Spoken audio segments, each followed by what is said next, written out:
보겠습니다. 신약성경 로마서 5장 3절부터 8절까지 말씀입니다. 3절부터 7절은 제가 읽고 마지막 8절은 합독하겠습니다. 다만 이뿐 아니라 우리가 환난 중에도 즐거워하나니 이는 환난은 인내를, 인내는 연단을, 연단은 소망을 이루는 줄 알미로다. 소망이 우리를 부끄럽게 하지 아니함은 우리에게 주신 성령으로 말미암아 하나님의 사랑이 우리 마음에 부은 바 됨이니, 우리가 아직 연약할 때에 기약대로 그리스도께서 경건하지 않은 자를 위하여 죽으셨도다. 의인을 위하여 죽는 자가 쉽지 않고 선인을 위하여 용감히 죽는 자가 혹 있거니와. 함께 읽습니다. 우리가 아직 죄인 되었을 때에 그리스도께서 우리를 위하여 죽으심으로 하나님께서 우리에 대한 자기의 사랑을 확증하셨느니라. 아멘. 할렐루야. 오늘도 하나님의 은혜와 평강이 삶에 넘치시기를 그리스도의 이름으로 소망합니다. 여러분, 이 찬양 아십니까? 우리에게 향하신 여호와의 인자하심이 크고 크도다 크시도다. 이 찬양 아마 예전에 많이 부르셨을 겁니다. 여기에서 여호와의 인자하심이라는 단어가 나오는데요, 여호와의 인자하심, 그 인자라는 단어는 우리가 아는 단어가 있습니다. 헤세드, 어딘가에서 들어본 듯한 말씀 이야기죠. 헤세드란 단어로 표현합니다. 이 단어는 모든 그리스도인들에게 꼭 필요하고 꼭 알아야 하는 단어가 바로 헤세드입니다. 구약 성경에서 이 헤세드는 문맥에 따라서 조금 의미가 달라지기도 합니다. 인자라는 뜻이 있기도 하고, 또 사랑, 또 긍휼, 자비, 선함, 이런 단어로 번역되고 의미를 갖습니다. 그러나 인간을 향한 하나님의 이 헤세드, 인자라는 단어를 쓰일 때에는 하나님의 그 헤세드는 언약 백성인 이스라엘을 향한 하나님의 확고부동한 사랑을 의미합니다. 확고부동한 사랑이란 이 단어를 여러분 꼭 기억하십시오. 하나님께서 언약을 맺어서 선택하고 세우시고, 하나님께서 하나님의 자녀 백성으로 삼으시고, 그 하나님의 자녀 삼은 백성은 결단코 버리지 않으시고 끝까지 신실하게 보호하시고 사랑하시고 지켜주시는 것입니다. 이것이 헤세드라는 단어로 표현하는 것입니다. 이 헤세드의 사랑이 신약 성경에 와서는 완성을 이룹니다. 그것은 예수님의 십자가에서 나타났습니다. 하나님께서는 아무 공로 없는 죄인들을 이처럼 사랑해 주셔서 우리의 죄를 대신해서 독생자 예수 그리스도를 십자가에 내어 주셨습니다. 그리고 누구든지 예수를 믿는 사람에게는 멸망하지 않고 구원을 주신다는 하나님의 약속을 보증으로 삼아 주셨습니다. 이 헤세드의 사랑을 믿고 의지할 때 남녀노소, 빈부, 귀천, 유대인이나 이방인이나 아무 차별 없이 누구든 언제든 어떤 환난 속에서든 구원을 얻게 되는 것입니다. 제가 20대, 30대를 거쳐오면서 좋아하는 책들이 좀 있습니다. 그 책들이 보통 영성 신학자 분들이 지은 책들입니다. 그 중에는 여러분 아마 들어봄직한 분들도 계실 겁니다. 헨리 나우엔이라는 분, 또 제임스 패커라는 분, 또 필립 얀시라는 분들의 책들 아마 10년 또 20년 전에 많이 접해 보셨을 겁니다. 저도 많이 그 책들을 읽어보면서 많이 도전하기도 하고 영감을 얻기도 했습니다. 헨리 나우엔이라는 학자는 96년에 돌아가셨습니다. 제임스 패커는 5년 전에 하나님의 부르심을 받았습니다. 그리고 제가 좋아하는 필립 얀시라는 이 신학자 분도 얼마 전에 몇 년 전부터 파킨슨병, 사실 90이 넘으신 분입니다. 파킨슨 병으로 인해서 사지육신이 점점점 오그라드는 그런 병을 앓고 계십니다. 어쨌든 이런 분들의 책들을 읽으면서 하나님의 은혜, 하나님의 사랑, 하나님의 역사하심을 체험하고 또 그것을 읽으면서 영감을 받고 도전을 받았습니다. 제 이 책꽂이에 그 책들 몇 권 중에서 가장 좋은 책이라고 제 가슴에 새겨놓은 책이 있습니다. 그것은 은혜를 찾아 길을 떠나다라는 책이 있습니다. 이 필립 얀시라는 분이 이 책을 썼는데요. 그 책에 이 부제, 원래 원 제목이 있습니다. 원 제목은 하나님이 무슨 소용이 있는가라는 것입니다. 하나님이 무슨 소용이 있는가? 갑작스런 삶의 문제가 인생을 가로막을 때 하나님은 과연 내게 무슨 소용이 있는가? 내가 고통을 당할 때 하나님은 어디 계십니까? 이런 수많은 고민은 단지 그분만의 고민의 문제는 아니었습니다. 오늘 읽은 이 시대, 우리가 로마서를 읽고 있었던 이 시대 당시에 박해와 멸시, 조롱 가운데서 예수님을 믿었던 바울 시대의 사람들도 같은 문제를 갖고 있었습니다. 하나님의 아들인 예수를 믿어서 과연 우리에게 무슨 유익이 있을까? 왜 예수님을 믿어서 우리에게 이런 환난과 고통, 어려움에 그리고 삶의 문제들은 해결하기는커녕 더 많은 문제와 고통과 어려움이 겪게 되는 이유는 무엇일까? 우리가 과연 하나님의 자녀가 되었다면 우리에게 있는 환난이나 어려움은 도대체 무엇일까? 우리는 우리의 삶에서 동일한 고민을 하기도 합니다. 시간이 지나면 지날수록 예수님을 믿고 믿으면 더 행복해지고 더 감사가 넘치고 은혜가 넘쳐야 되는데 세상은 점점 더 우리를 불편하게 만들고 고통하게 하고 신음하게 하고 의문투성이가 되는 것은 도대체 무엇일까요? 교회에서 말씀을 들을 때는 믿음으로 살면 하나님의 축복을 경험하게 될 것이라고 우리는 확신하면서 믿게 됩니다. 그대로 살았다 다짐해 보지만 막상 현실에 돌아가면 어떻습니까? 막막합니다. 얼마 전에 뉴스를 보니까 지금 살아가는 이 시대가 우리가 97년에 IMF 시대보다 더 힘들다라는 이야기도 합니다. 그 시대는 모르고 지나갔으니까 힘들었는데 지금은 더 아니까 그걸 겪어본 우리 시대는 더 그것이 막막하게 느껴진다라고 뉴스를 통해서 나오기도 합니다. 그냥 예수를 믿으면 아픈 것도 다 낫게 되고 병에도 안 걸리고 안 되는 사업도 잘 돼야 되고 성적이 좀 안 되더라도 시험을 보면 탁탁 하나님이 딱 맞게 해주셔서 거기에 딱 취직도 하게 되고 좋은 직장 얻어서 걱정 안 하고 살면 좋겠는데 때가 되면 좋은 믿음의 배필 만나서 짝을 만나서 아름다운 가정 이루면 참 좋겠는데 여러분 갑작스러운 이 암에 걸렸다는 소식을 듣고 막막합니다. 잘 되던 사업도 어려움을 겪게 됩니다. 기도하고 열심히 준비해 시험을 봤는데 계속 낙방을 합니다. 갑작스러운 사고로 고통을 겪는 경우들이 우리의 삶 가운데 수없이 많이 겪게 됩니다.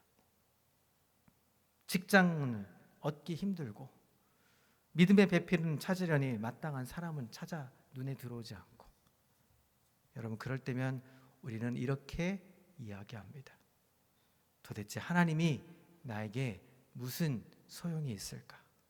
하나님이 나에게 무슨 유익을 주실까? 하나님의 은혜, 하나님의 헤세드, 하나님의 인자하심은 나에게 어디 있는가? 이런 질문을 우리는 하지 않을 수 없습니다. 오늘 읽었던 우리 성경의 사도 바울은 오늘 본문을 통해서 하나님이 우리에게 무슨 소용이 있는가라는 질문, 이 질문들 속에 삶의 문제들을 당할 때 우리가 무엇을 붙들고 살아가야 하는지를 말씀해주고 해답을 주고 있습니다. 바울은 믿음으로 구원받은 우리 인생 가운데서 삶의 문제들이 면제되거나 단번에 해결되는 것이 아니라고 지금 말하고 있습니다. 이것은 이스라엘 백성들이 출애굽을 하면서 노예의 신분에서 이제 갓 벗어났습니다. 그리고 하나님의 백성으로 구원을 받게 되었습니다. 얼마나 감격스럽겠습니까? 그런데 그 후에 어떻습니까?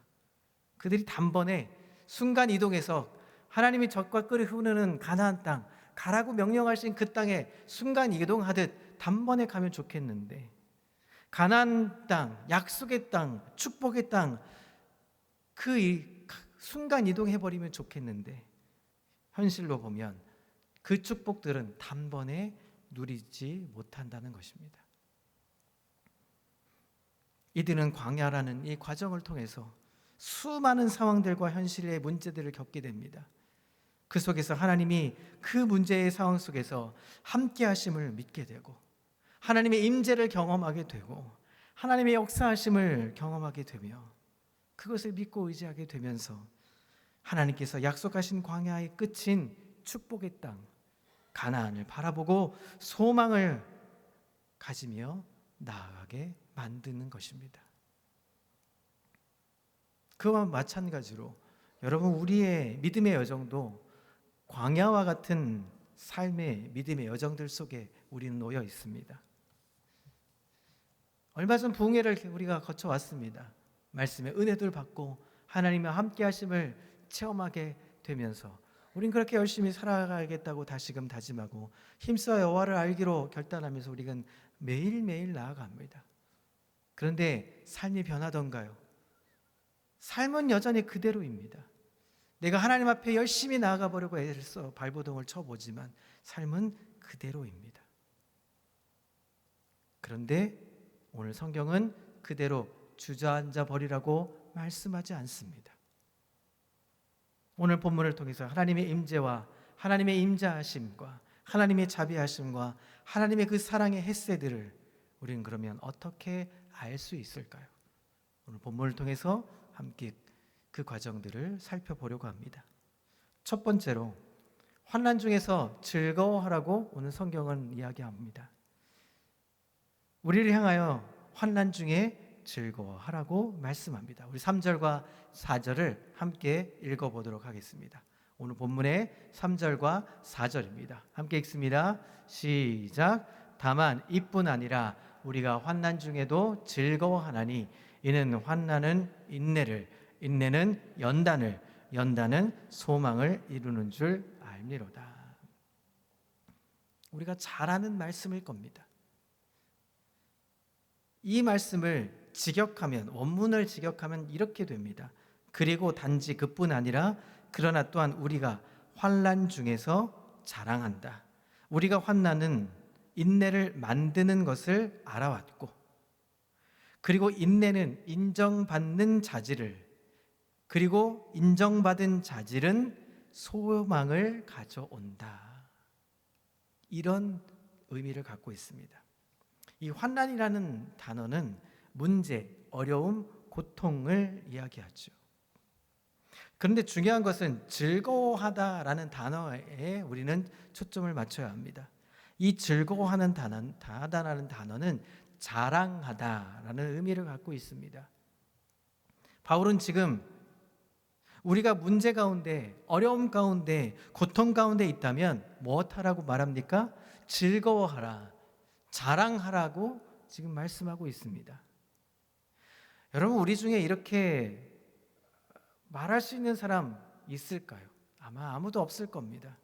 어떻게 병에 걸려 고통당하고 있는데 그 상황을 자랑할 수 있습니까? 어떻게 사업에 큰 어려움을 겪고 속이 바짝바짝 타들어가는데 그 상황을 자랑할 수 있겠습니까? 어떻게 그렇게 열심히 공부했는데 내신이나 수능에는 좋은 결과를 얻지 못한 내 상황을 우리는 자랑할 수 있습니까? 직장을 얻지 못해서 이력서 수백 통씩 쓰면서 힘들어하는데 어떻게 내 상황을 자랑할 수 있겠습니까? 죽어라 일을 해도 보람도 없고 모아지지도 않는데 어떻게 즐거워하고 자랑할 수 있겠습니까? 어떻게 내 삶에 도무지 풀리지 않는 이 문제들을 즐거워하고 자랑할 수 있겠습니까? 여러분, 자랑할 수 있겠습니까? 내 형편이 어려운데, 내가 힘든데, 내가 고통을 당하고 있는데 여러분, 그것을 자랑으로 여길 수 있겠습니까? 이런 상황 속에서 즐거워하고 웃고 다니면 세상 사람들은 이렇게 말합니다. 너무 힘드니까 저 사람 참 미쳤구나. 아마 그렇게 말할 겁니다. 그런데 오늘 사도 바울은 분명히 우리에게 말씀합니다. 환난 중에도 즐거워하나니. 환난 중에도 즐거워할 수 있는 이유가 있습니다. 4절에 보니까 환난은 뭘 낳습니까? 인내를. 인내는 연단을. 연단은 소망을 이룬다라고 말합니다. 환난과 인내, 연단, 소망은 서로 유기적으로 연결되어 있습니다. 환난은 삶 가운데 일어나는 문제를 이야기합니다. 인내는 하나님께서 이 삶의 문제 가운데 함께 하심을 믿고 임재를 경험하고 그 문제를 피하지 않고 믿음으로 견뎌내는 것을 의미합니다. 연단은 금을 재련하고 만드는 사람이 금이나 은의 시료를 강한 열 밑에 놓아놓고 반응을 살펴보면서 두들기고 단단하게 더 좋은 제품을 만들기 위해 노력하고 만들어지는 것을 의미합니다. 소망이라는 단어는 무엇입니까?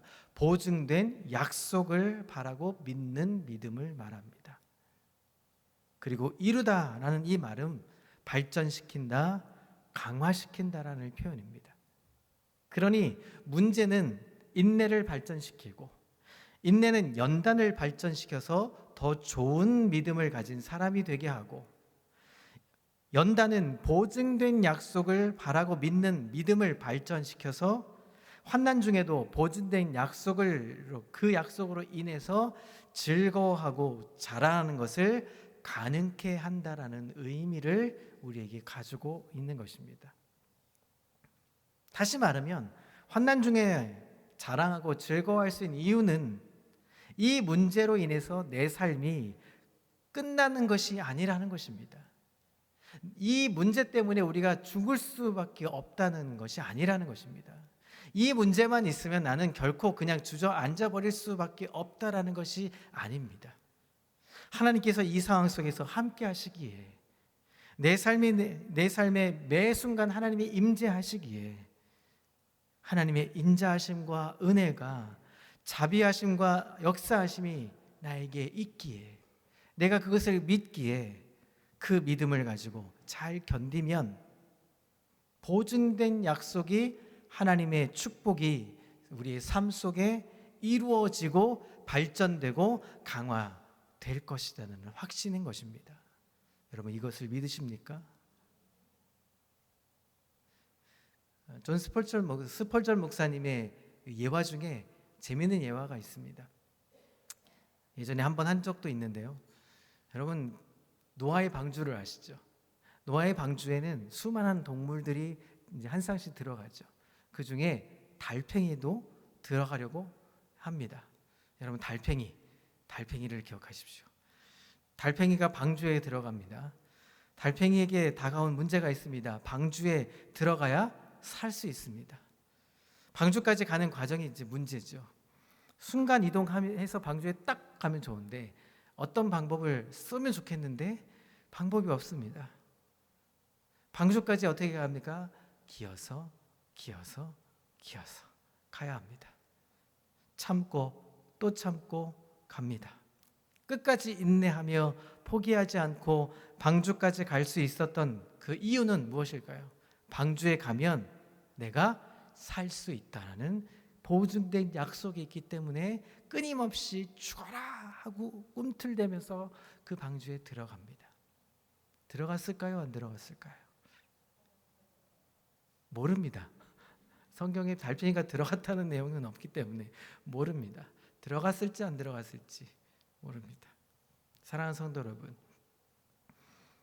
저 여러분 가운데 혹시나 건강이나 또 진로에 대해서 재정이나 사업, 취업, 결혼 그 밖에 삶의 모든 문제들 가운데 가끔씩 하나님이 무슨 소용이 있는가라는 그 질문을 던지게 된다면 그 상황 속에 놓이게 된다면 그 문제 가운데 하나님이 함께 하셔서 하나님이 임재하셔서 하나님이 나를 사랑해 주시고 긍휼을 베풀어 주셔서 그 약속하신 대로 축복된 결말을 거두게 하실 것을 믿고 그 문제의 축복된 결말을 자랑하며 살아갈 수 있는 우리 귀한 성도님들 다 되시기를 그리스도의 이름으로 소망합니다.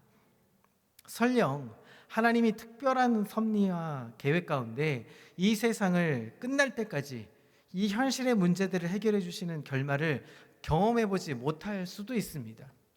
이 문제를 안고 끝까지 죽을 때까지 주님 부르시는 그날까지 이 문제가 해결되지 않을 수도 있습니다. 그러나 우리의 믿음의 수고와 눈물을 하나님은 알고 계실 겁니다. 영광스러운 천국에서 하나님의 영광에 참여하게 하실 영원한 축복과 승리를 기대하며 우리는 살아갈 수 있게 되는 것입니다. 힘들고 어려워도 이 고난의 문제 앞에 우리가 직면해 있다 할지라도, 이것이 끝까지 우리의 발목을 붙잡는다 할지라도 하나님 우리에게 영원한 축복의 보증된 약속을 우리에게 주셨기 때문에 하나님의 임재, 하나님의 헤세드를 우리는 알기에 끝까지 인내하면서 하나님의 사람으로 끝까지 견뎌낼 수 있는, 그래서 즐거워하며 자랑할 수 있는 우리 귀한 성도님들 다 되시기를 그리스도의 이름으로 소망합니다. 그렇다면 하나님의 사랑, 이 헤세드, 이 우리의 소망이 헛되지 않는 이유가 있습니다. 그것을 견뎌내고 그것을 소망으로 가져가는 이유가 있습니다. 사도 바울은 환난 중에서 즐거워할 수 있는 이유가 보증된 약속을 믿는 믿음인 소망 때문에라고 우리에게 말씀하신 이후에 이런 소망이 헛되지 않는 이유를 5절부터 8절에 이렇게 설명해 주고 있습니다. 자, 5절부터 8절 우리가 잘 아는 말씀이기에 천천히 읽어보겠습니다. 시작. 소망이 우리를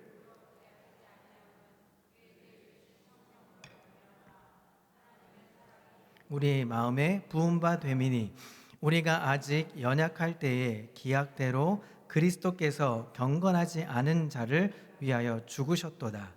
의인을 위하여 죽는 자가 쉽지 않고 선인을 위하여 용감히 죽는 자가 혹 있거니와 우리가 아직 죄인 되었을 때에 그리스도께서 우리를 위하여 죽으심으로 하나님께서 우리에 대한 자기의 사랑을 확증하셨느니라. 아멘. 우리가 예수님을 믿을 때 우리에게 부어주신 성령으로 말미암아 하나님의 사랑이 얼마나 크고 놀랍고 위대한지를 온전히 깨닫게 되는 것입니다. 누구 때문에요? 성령님으로 말미암아. 내가 그 은혜를 깨닫는 것이 아닙니다. 누구 때문에? 성령님으로 말미암아 그 안에, 내 안에 계시는 성령님, 나와 함께 하시는 성령님, 나를 도우시는 성령님, 그 성령님이 크고 놀랍고 위대하신 하나님을 깨닫고 알게 해 주신다는 것입니다. 그리고 환난 중에서도 자기 아들을 십자가에 죽기까지 우리를 사랑하신 하나님께서 우리의 삶의 문제를 끝내실 그 순간을 기대하면서 살아갈 수 있게 해 주신다는 것입니다. 오늘 사도 바울은 하나님께서 우리가 아직 연약할 때, 아직 죄인 되었을 때라고 우리에게 이야기하십니다. 그리스도께서 우리를 위하여 죽으심으로 하나님께서 우리에 대한 자기의 사랑을 확증하셨다라고 말씀합니다. 자, 헤세드라는 단어가 뭐라고요? 확고부동한 하나님의 사랑이라고 앞에서 말씀드렸습니다. 이 단어는 하나님의 사랑을 확증하셨다라는 단어에 우리 기인합니다. 연약할 때, 우리가 죄인 되었을 때라는 이 말은 하나님의 사랑을 받기에 전혀 합당하지 않은 상태를 의미합니다. 사랑받을 만한 자격이 우리가 있습니까? 없습니까? 우리는 사실 사랑받을 만한 자격이 없습니다. 그럼에도 불구하고 자기 아들을 십자가에 죽이심으로 우리를 위한 자기의 사랑을 확증하셨다는 것입니다. 이것이 바로 하나님의 헤세드입니다.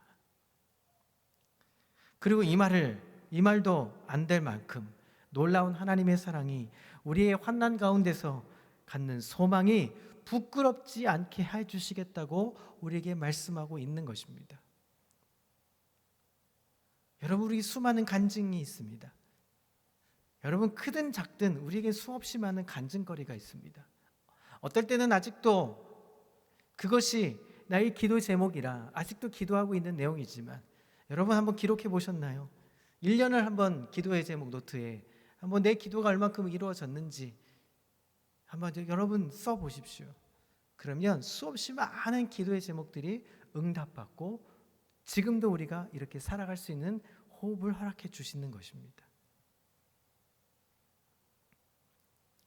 여러분 폭풍 눈물까지 흘리지는 않더라도 그 사랑을 알았기에 내가 어떠한 문제 앞에서도 절대 주님을 포기하지 않는 일, 믿음을 포기하는 일은 없을 것이라고 선포하면서 살아갈 수 있는 저와 여러분 되시기를 그리스도의 이름으로 소망합니다. 최근에 드라마 한 편을 정주행했던 기억이 있습니다. 명절 때 드라마 한 편, 여러분 땡플리스를 이렇게 켜놓으면 이렇게 드라마 전편을 볼 수 있게 이렇게 만들어 놨습니다. 그 중에 여러분 중증외상센터라는 드라마가 있는데요. 그 드라마를 8편짜리 드라마 40분씩 8편짜리 드라마를 한순간에 확 다 본 기억이 있습니다. 여러분 그 권역외상센터라고 들어보신 적 있죠? 교통사고나 추락, 자살 같은 것을 시도해서 안전사고 또 대규모 재해가 발생되면 제일 먼저 출동하는 센터 의사들이 있습니다. 그것이 권역외상센터. 그 지역의 중증 환자, 가장 고도의 위험도가 높은 환자들을 대상으로 치료를 우선적으로 해주는 센터가 바로 권역외상센터입니다. 쉽게 말하면 이런 겁니다. 피가 철철 나거나 뼈가 수십 개 부러졌거나 아니면 숨도 못 쉴 만큼 의식이 없는 그런 환자들을 돌보고 케어하는 것이 그 외상센터의 의사들이 하는 일입니다. 그래서 재정이 많이 들어가고 이 재정을 쏟아 부어야 하는 곳이 사실은 이 권역외상센터라고 하죠. 그 드라마에 보면 거기 한 주인공 의사가 24시간 잠을 쫓아가면서 가장 힘든 곳, 가장 어려운 곳, 정말 죽음의 위기 앞에 놓여 있는 그 사람들을 케어하고 치료하는 그 과정들의 모습들이 비춰져 있습니다. 그러면서 그 드라마의 하이라이트는 이런 겁니다. 나는 끝까지 이 환자들을 포기하지 않을 것이야. 이 죽음 앞에 죽음의 생명에 놓여 있는 이 생명이 오락가락하는 이 가장 힘든 이 외상 환자들을 케어하면서 이 죽음의 위기 앞에 놓여 있는 사람들, 나는 내가 포기하면 이 사람들 죽는다 하는 마음으로 헬기를 타고 그리고 이 레펠에서 뛰어내리면서 환자들을 돌보는 이 드라마의 모습의 장면들이 나옵니다. 하물며 의사가 환자들을 돌볼 때 그런 마음을 가지고 돌보는 것처럼 우리도 우리의 삶의 문제 앞에서 하나님께서 우리에게 보증해 주신 그 약속, 우리를 끝까지 우리를 보호해 주시고 우리를 지켜 주시면서 우리에게 긍휼을 베풀어 주시고 사랑해 주시겠다고 아낌없이 그 독생자 예수님을 보내셨던 그 하나님의 그 사랑을 알기에 인내와 연단의 모습으로 문제의 끝을 기대하며 그 소망으로 부끄럽지 않게 기뻐하며 즐거워하며 그 인내하며 참아내며 자랑할 수 있는, 그래서 우리가 자랑 끝에 하나님은 나에게 끝까지 나를 포기하지 않고 나도 주님을 끝까지 포기하지 않겠다고 결단하는 믿음으로 살아갈 수 있는 우리 귀한 성도님들 다 되시기를 그리스도의 이름으로 소망합니다. 하나님 아시죠? 제가 기도하며 믿음으로 이 문제를 인내하며 견뎌내면 약속하신 대로 반드시 저를 웃게 해주실 날을 주실 것이라 저는 믿습니다. 이 기도가 오늘 우리의 기도가 되기를 그리스도 이름으로 소망합니다. 마지막 끝으로 로마서 8장 32절은 이렇게 우리에게 말씀하고 계십니다. 로마서 8장 32절입니다. 함께 같이 합독하겠습니다. 시작. 자기 아들을 아끼지 아니하시고 우리 모든 사람을 위하여 내주시니가 어찌 그 아들과 함께 모든 것을 우리에게 주시지 아니하겠느냐. 우리를 위해 아들까지도 내주신 하나님의 사랑에 소망을 두며 그 사랑에 살겠습니다라고 고백하며 살아가는 우리 모든 성도님들 다 되시기를 그리스도 이름으로 소망합니다. 매 순간 하나님의 함께하심 임재와 하나님의 헤세드 그 사랑과 인자하심과 긍휼하심과 하나님의 인도하심이 우리에게 감격으로 지금도 살아 역사하셔서 우리를 이끌어 가시며 지금도 눈동자와 같이 머리털 한 털도 우리를 해하지 아니하시고 돌보시는 하나님의 은혜를 체험하며 기뻐하며 주님을 자랑하며 즐거워할 수 있기를 그리스도의 이름으로 소망합니다. 이 시간 우리 말씀을 생각하며 찬양의 자리로 좀 나아가 보려고 합니다.